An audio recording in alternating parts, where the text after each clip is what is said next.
So yan, may bago na namang project na iniwan dito sa amin. So ito is iniwan ng client overnight. CBR 650R. So bahala na kung ano maging resulta.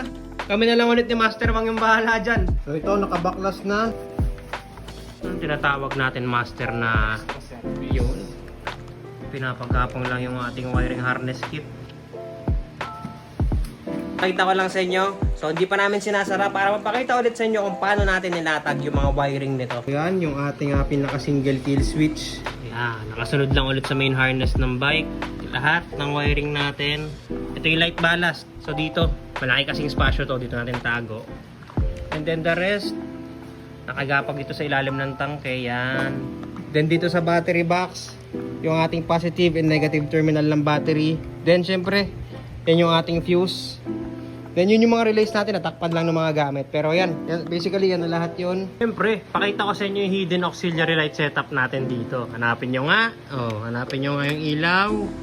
Saan kaya namin ilagay yung auxiliary light nito, no? Nakita nyo ba? Ayun, diba? Alright. Master, buksan mo nga. Diba? Alright. Ito nga pala yung ginawa natin dito sa Honda CBR 650R. So, ang pinakabit nito is auxiliary light. So, ang ginawa nating function dito, yung integrated din. So, ito, high and low ng bike.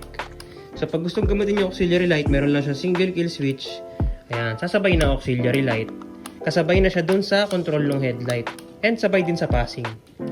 Ayan. Pag ayaw gamitin yung auxiliary light, pwedeng patayin. So, back to original na. Alright.